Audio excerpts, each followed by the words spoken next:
Bonjour à tous, alors aujourd'hui on se retrouve dans une nouvelle vidéo. On va vous parler de ce que c'est notre métier tout simplement, le chasseur immobilier. Alors c'est expliqué sur notre site internet, vous avez peut-être déjà vu une autre vidéo un peu plus corporate qui explique notre métier, mais là on va vous l'expliquer, je vais vous l'expliquer comme si on était là en face l'un de l'autre et qu'on était tout simplement dans notre bureau. Ça vous va? On est prêt? On est parti! Let's go! Alors notre service de chasseur immobilier, écoutez, c'est très simple. Notre service de chasseur immobilier, on le compare un petit peu à un voyage organisé, mais dans le cadre d'un achat immobilier. D'accord? Qu'est-ce que ça veut dire? C'est-à-dire qu'on va s'occuper de tout pour vous, vous n'avez rien à faire à part profiter de votre vacances, ou plutôt ici, choisir votre bien immobilier. Donc qu'est-ce qu'on va faire? On va d'abord définir vos besoins, on va écouter ce que vous cherchez, on va essayer de cibler au mieux ce qui peut vous intéresser et puis évidemment du coup on va vous faire des propositions sur une application dédiée pour que vous puissiez sélectionner des biens qui vous intéressent et déclencher ce qu'on appelle des prévisites. Donc on va se rendre sur place avec notre téléphone et on va visiter l'appartement pour vous avec un petit grand angle qu'on clipse ici pour que vous vous rendiez compte de ce à quoi ressemble l'appartement. Évidemment on va commenter la vidéo en français en étant uniquement du côté de l'acheteur, donc de votre côté, pour que vous compreniez bien quels sont les avantages, mais surtout les inconvénients que pourrait éventuellement avoir cet appartement. La deuxième partie de notre travail, donc sécuriser la transaction.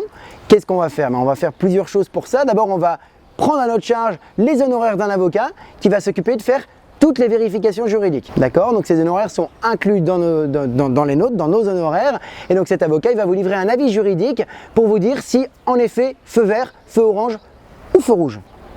À partir de là, quand vous avez le feu vert, vous savez que vous pouvez acheter en toute tranquillité.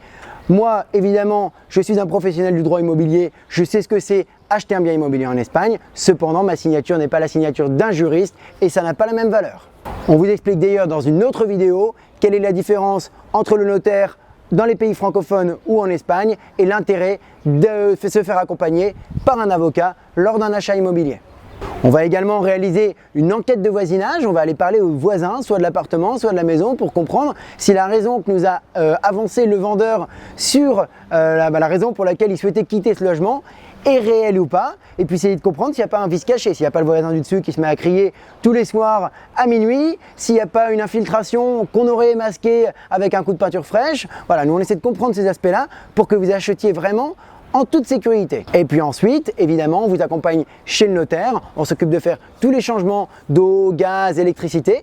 Et puis s'il faut suivre derrière les travaux, si vous vous présentez à des prestataires de confiance qui peuvent s'occuper derrière soit de la location touristique, la location long terme, on peut s'en charger également, on s'en occupe, on est une agence de service et comme je dis toujours, on ne vend pas des maisons, on vend d'abord un service. Merci d'avoir regardé cette vidéo, si vous avez plus de questions, appelez-nous, abonnez-vous à notre canal YouTube, à notre page Facebook, à notre chaîne Instagram, vous serez au courant de toutes nos actualités, inscrivez-vous à notre newsletter, laissez-nous votre email et à très bientôt. Merci!